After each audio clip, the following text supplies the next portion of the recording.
Welcome back to Book Flipper University. This is week 2, or if you're a bit aggressive and started early, maybe it's still week 1.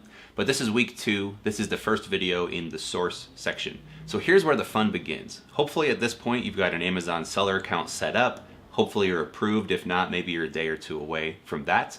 You've got some of your supplies on order, possibly already they've arrived.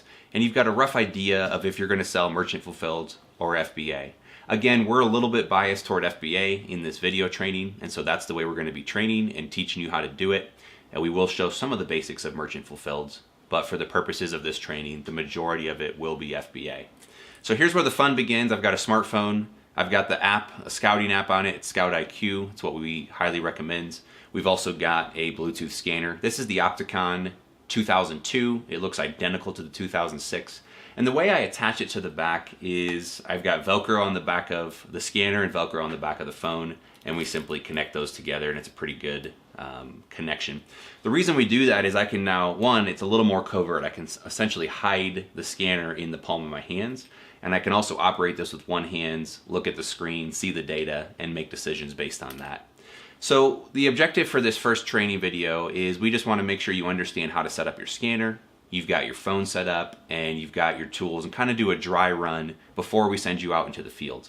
The last thing you want to do is just get super excited and run to a thrift store, or worse yet, a library sale where it's really competitive and you haven't fully set up your scanner, you don't know exactly what you're doing, and you're going to end up just having a bad experience. So it's really important to give this a good test run at home. Start with some books around your house.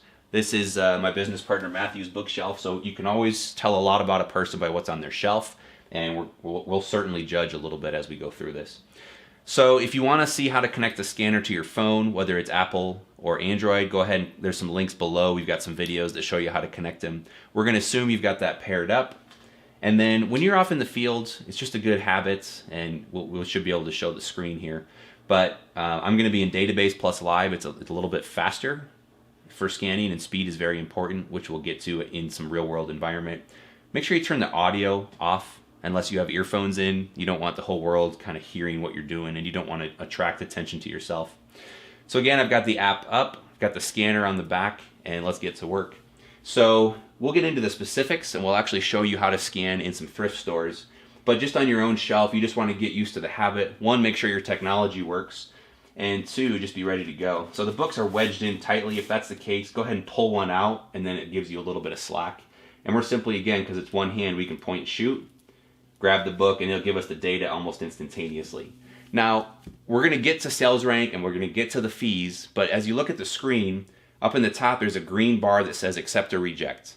These are pretty conservative rules. If this tells you to accept it, it's probably a decent buy, especially if you can pick it up for $1 or $2. You can change the buy cost in the corner, but really what we're going to focus on now is, does it say accept or reject, and what's that profit figure in the corner. So the app actually has, it's not really artificial intelligence, it's real intelligence. But it's got sort of a series of triggers or guidelines or rules. So as it scans a book, it's actually going to pick the best list price based on what it sees. So again, all we're looking for right now is accept or reject. We'll get to the specifics of why that matters in the next video. So this one is accept. We should make a profit of $4. And again, these are books on your shelf, so make sure the buy cost is at 0, because if you want to sell these, they're free to you. Anything that's good, we're going to set aside. And again, we're just trying to get used to the habit. So if you can just pull the book out just a little bit, that allows you to see the barcode, hit it with a scanner, and then you can tuck it back and go to the next one. So scanning should be able to be done relatively quickly. Now this book says there's a profit of $1.68. It's saying reject because we're looking for a minimum profit of $2.50. Again, if these are books you already own and you're happy with $1.68, go ahead and pull it out, and it's something you can list if you're done reading it. But again, we're just trying to get the mechanics. So here it says reject, we'd lose 3 cents, move on. This one, it says reject, reject. And again, what's going to happen, there's an accept. So anytime you get an accept, you can pull it out. You can analyze it later. But again, we're just trying to find books that are accepts. So we're just trying to move through quickly. Again, anything that's accept, set aside. Most nonfiction books are going to be better than fiction. So Matthew, your collection's pretty good so far. Nicely done. But as you can see, you should be able to get through material relatively quickly. And it's just a matter of how fast can you go through the books and find the winners. So you'll be able to speed it up. Again, I like to hold the phone at a bit of an angle. I can shoot the barcode, I can see if it's accept or reject. I like to look at some of the other data points, and I'll get to my strategies later. But in general, I just want to see if it's accept or reject and set them aside. So Matthew's got a really good collection here.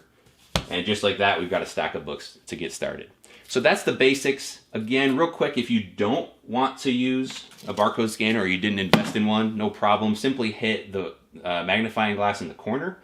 It'll bring up your phone's camera, and you can scan these pretty quickly that way as well. It still takes a little bit longer because you got to pull the book off the shelf and kind of look at what you're doing there. But it still is relatively quick in the grand scheme of things. So that's the basics. That's your setup. Make sure it works. Test it out. Try your neighbor's shelves. Try your spouse's shelves if they're away from home for the day. We won't say anything about books that are missing. But that's the setup. We're going to get into some other videos here shortly where we're going to explain sales rank and Amazon's fees just so you understand what you're getting into. And then we're going to take you to a thrift store with us and show you what it looks like in the actual field.